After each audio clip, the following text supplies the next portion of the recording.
Sekolah Politik Parpol versus konsultan.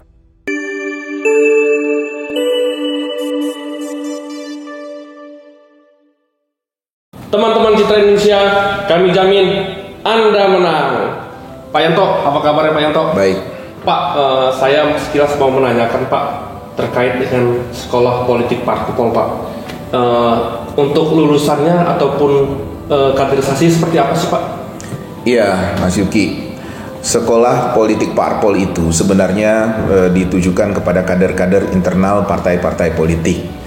Sudah tentulah wajar sebuah partai politik ingin membuat para kadernya memiliki wawasan, memiliki pengetahuan bagaimana bisa menjaga kemenangan buat partainya. Mereka juga menginginkan agar para kader-kadernya ini mengerti bagaimana mengamankan suara, bagaimana untuk mencari suara, bagaimana membangun jejaring, bagaimana juga mengerti dengan filosofi-filosofi yang ada di partai politik itu. Nah, yang jadi masalah, Mas Yuki, kemampuan-kemampuan itu hanya sebenarnya kemampuan-kemampuan dasar. Mungkin sekolahnya bisa cuma seminggu, 2 minggu, 3 minggu, bahkan mungkin sebulan begitu. Tapi itu tidak cukup untuk menjadikannya mengerti sebuah pertarungan politik dalam skala yang sangat besar. Nah, rata-rata mereka-mereka ini merasa setelah diberi pembekalan, menganggap mereka punya pengetahuan yang luas bagaimana memenangkan sebuah pilkada atau sebuah pemilihan langsung.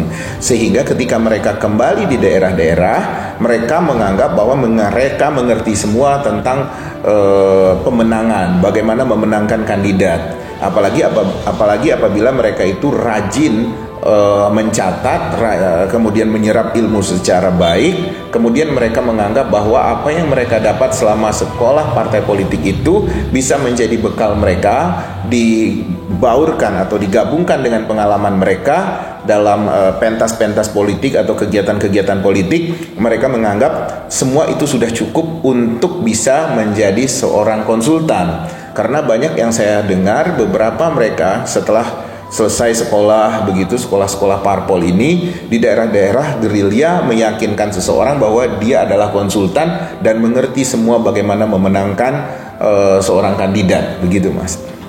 Sama seperti halnya training mungkin Pak, ataupun pembekalan untuk suatu perusahaan ataupun apa Pak, sekolah politik parpol ini Pak? Iya, sekolah politik parpol ini sebenarnya awalnya adalah mengenalkan filosofi parpol itu sendiri. Jadi jangan sampai, karena awalnya sering sekali para kader-kader ini membelot gitu, loncat pagar, pindah partai politik yang lain. Nah, akhirnya ada beberapa partai politik menganggap ini adalah persoalan yang serius, sehingga ideologi, filosofi partai itu harus terus diajarkan, diperkuat agar mereka itu menyadari bahwa ini loh perjuangan partai politiknya, agar mereka tidak loncat ke partai politik yang lain. Ini karena pertarungan-pertarungan yang begitu semarak akhirnya menjadi bias, ideologi menjadi melemah, sehingga setiap orang menganggap bahwa pindah parpol itu adalah sesuatu yang wajar, sesuatu yang bisa dilakukan apabila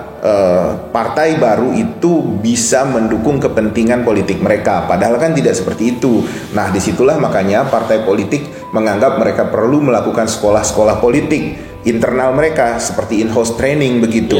Nah, masalahnya kemudian mungkin beberapa partai politik menganggap bahwa sekolah parpol ini bukan hanya sekedar sayang kalau hanya sekedar belajar tentang ideologi partai atau belajar tentang filosofi partai, tentang ADART partai, tapi mereka juga mulai memberikan materi-materi mengenalkan tentang bagaimana merawat jejaring, bagaimana merangkul kader-kader baru, bagaimana misalnya memperkuat barisan pendukung semacam itu, dan akhirnya ini bertransformasi menjadi sebuah pemikiran bagi mereka kalau mereka handal untuk menghandle seorang kandidat untuk mereka menangkan. Jadi mereka sudah berubah wujud di daerah-daerah, udah mengaku menjadi konsultan begitu.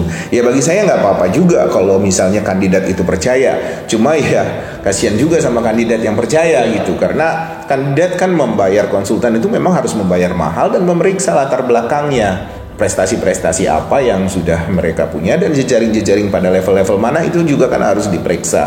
Yang pastikan jadi konsultan tidak sesederhana itu, Mas Yuki. Pak, terkait dengan sekolah politik parpol Pak, yang Bapak sampaikan tadi Pak, ke seorang kandidat itu menyolokkan kadernya di sekolah politik parpol Pak. Nah, kedepannya Pak, selaku konsultan politik Pak, kriteria-kriteria apa Pak ya yang bisa Bapak gambarkan, jangan sekedar sekolah ngaku-ngaku jadi konsultan gitu Pak?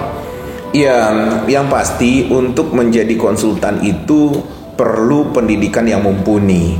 Dia tidak hanya sekedar bisa selesai dalam 1, 2, 3 bulan belajar. Itu kalau kita bicara tentang pendidikan formalnya, Mas Yuki.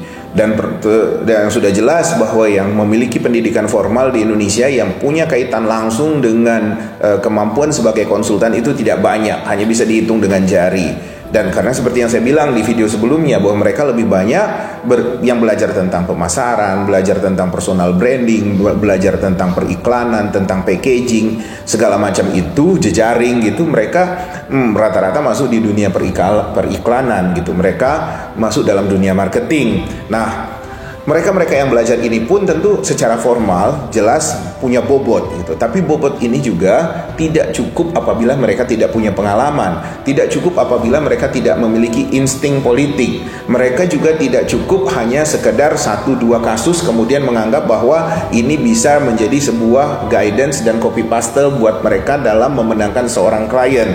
Tidak, ini adalah sebuah kemampuan yang berproses, yang melebur,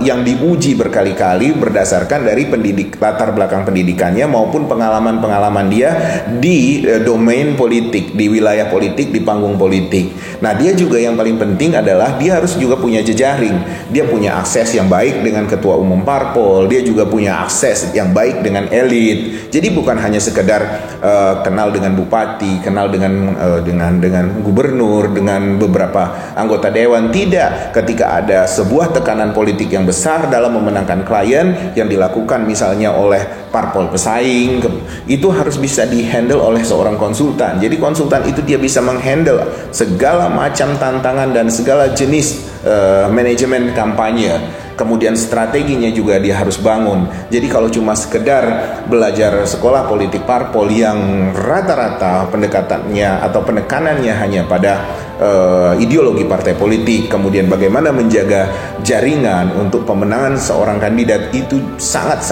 tidak cukup untuk menjadikan dia sebagai konsultan. Kalau misalnya dia sebagai manajer jejaring mungkin dalam sebuah struktur kampanye yang besar itu gitu ya. Jadi di situ ada konsultan, ada campaign manager, kemudian di situ juga ada manajer untuk jejaring, ada manajer logistik, ada manajer tentang packaging, segala macam itu berbaur jadi satu. Kemudian juga ada manajer untuk komunikasi politiknya, untuk bicara dengan donatur, bicara dengan ketua umum parpol atau utusan parpol. Ini harus bisa dihandle oleh seorang konsultan. Kalau cuma lulusan sekolah politik parpol, belum levelnya lah. Dia harus belajar 1, 2, 3, 4 tingkat lebih banyak untuk bisa menjadi seorang konsultan. Pak Yanto, terkait dengan sekolah politik parpol Pak, yang lagi marak belakang-belakang ini Pak, ketika seseorang lulus dalam sekolah politik parpol, salah satu kader ataupun kaderisasi Pak, beliau mengaku-ngaku sebagai konsultan Pak. Ketika mengambil keputusan, ketika mengambil kebijakan itu salah Pak, apakah berpengaruh Pak dalam kebijakan dalam suatu konsisten politik itu Pak? Ya jelas berpengaruh, cuma kan memang kandidatnya juga harus berhati-hati. Jadi kalau kandidat sudah punya deal, punya kesepakatan dengan seseorang dan dianggap seseorang itu mampu menjadi konsultan dia, yang harus terima kondisinya ketika sudah ada kesepakatan itu. Makanya sebelum ada kesepakatan harus periksa betul, hati-hati konsultan mana yang betul-betul bisa dia andalkan, dia berikan kepercayaan itu untuk mendandani dia secara keseluruhan untuk memenangkan sebuah pemilihan langsung. Jadi itu diperiksa. Seperti yang saya bilang, jangan sampai mencari yang murah, kemudian konsultan mengaku bisa, dan dia memberi harga murah, yang penting dia dapat duit. Nah itu nggak sebenarnya ngeceknya sesederhana itu aja. Bagaimana dia bisa mendeploy, bisa menggerakkan seluruh instrumen manajemen berikut sumber daya manusia yang bisa dia lakukan untuk memenangkan kliennya. Tidak sesederhana yang dibayangkan oleh para lulusan sekolah-sekolah parpol itu, Mas Yuki. Mungkin teman-teman lulusan sekolah-sekolah parpol itu ada 1, 2, 3 atau 4 yang memang mantap gitu, karena pengalamannya yang udah berpuluh-puluh tahun mencermati, melihat fenomena kekuatan politik, pertarungan politik. Tapi nggak sesederhana kita lihat bahwa oh dia punya pengalaman, oh dia pernah menang dalam sebuah tim pemenangan. Nggak sesederhana itu melihat seseorang mampu untuk menjadi konsultan. Pak Yanto, terkait dengan sekolah parpol Pak, bukannya sekolah parpol itu belajar dari konsultan sendiri Pak? Iya betul memang. Jadi ketika mereka masuk kelas pembinaan sekolah parpol dari sekolah politik di parpol-parpol itu, mereka akan diajarkan tutor-tutornya itu adalah para konsultan. Ya teman-teman kita juga gitu. Dan para konsultan-konsultan ini biasanya diberi stressing. Jadi subjek apa yang harus diberikan pada waktu-waktu tertentu pada saat sekolah itu diadakan. Nah, tentu tidak semua subjek-subjek itu diberikan secara sekaligus, mungkin tergantung dari kepentingan atau tema dari sekolah politik itu yang dilakukan oleh parpol itu. Jadi memang mentornya rata-rata adalah konsultan-konsultan yang dianggap mampu, dianggap bisa sesuai dengan harapan-harapan dari penyelenggara, yaitu para panitia-panitia dari partai politik itu. Nah, saya anggap bahwa mereka adalah orang yang bertanggung jawab untuk memberikan materi, dan saya tahu bahwa mereka adalah konsultan-konsultan yang baik. Tapi kan tidak begitu saja bahwa misalnya Mas Yuki masuk kelas belajar 2 minggu, 1 minggu, 3 minggu bisa langsung jadi konsultan sebagaimana mereka, atau Mas Yuki nonton YouTube mereka. Di situ kan ada beberapa channel tentang bagaimana untuk mencegah money politik, menguasai jaringan, kemudian meraup suara macam-macam itu. Itu bisa kita pelajari di YouTube juga ada gitu.